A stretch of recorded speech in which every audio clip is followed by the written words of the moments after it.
တယ်လောဘကိုတယ်တောက်ကိုတယ်တောက်ကိုတယ်အချင်းညာမရှိဘုံမရကကာသဘာနတ်ပြန်နမွဲတရားမှမကြံဘယ်လိုမသိမရှိအသိရှိတယ်ဟဲ့တန်တော်ကသင်ကြွားတာရောက်တယ်ဟဲ့ကျောင်းပိုင်းမှာရှင်မြင့်မိတ်တို့ပိုင်းကြပိုင်းပြီးပိုင်းရေးပိုင်းငါပိုင်းဘယ်လိုမသိမရှိအသိရှိဟဲ့တန်တော်ကသင်ကြွားတာရောက်တယ်ဟဲ့ကံမကူတော်ကိုယ်ကိုယ်တည်းကိုယ်ကရှိအစောကြမှညတ်တယ်ကျဝိညာဉ်အိစာပြမိစေပိုင်းကန်းတော်ဘုရားကသစ္စာကအာနာပိုင်းကန်းတော်လေးချုပ်ပိုင်းကန်းဆိုမင်းတို့သိ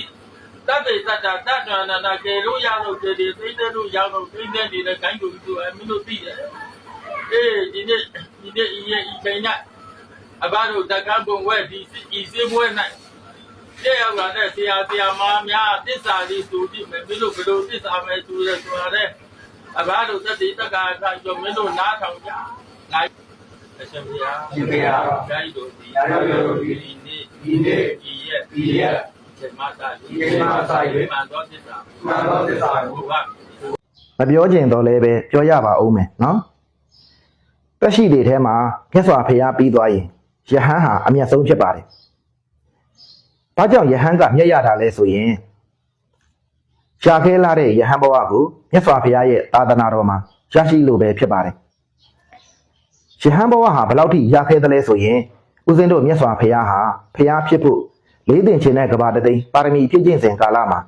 ယဟန်ဘဝကို9ဘဝပဲရပါတယ်။အဲ့ဒါကိုကြည်သောအဖြစ်ယဟန်ဘဝဆိုတာရခဲတယ်ဆိုတာထင်ရှားပါတယ်နော်အဲ့ဒီလိုရခဲတဲ့ယဟန်ဘဝကိုမြတ်စွာဘုရားရဲ့သာသနာတော်မှာရရှိလာပြီဆိုရင်မြတ်စွာဘုရားချမှတ်ပေးတဲ့ပရိယတ္တိတာဝန်နဲ့ပရိပတ်တိတာဝန်ဆိုတဲ့တာဝန်2ရပ်ကိုပဲထမ်းဆောင်ရမှာဖြစ်ပါတယ်အဲ့ဒီတာဝန်2ရပ်ကိုမထမ်းဆောင်ဘဲနဲ့ကိုဂိုင်းဒီဂိုင်းရဲ့တပည့်အဖြစ်ခံယူပြီးတော့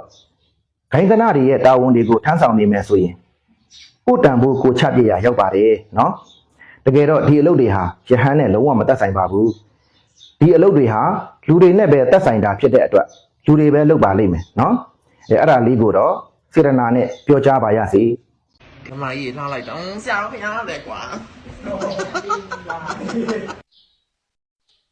ဒီလိုစော့တာကိုဘသူကစပြီးစော့လိုက်တယ်ဆိုတာ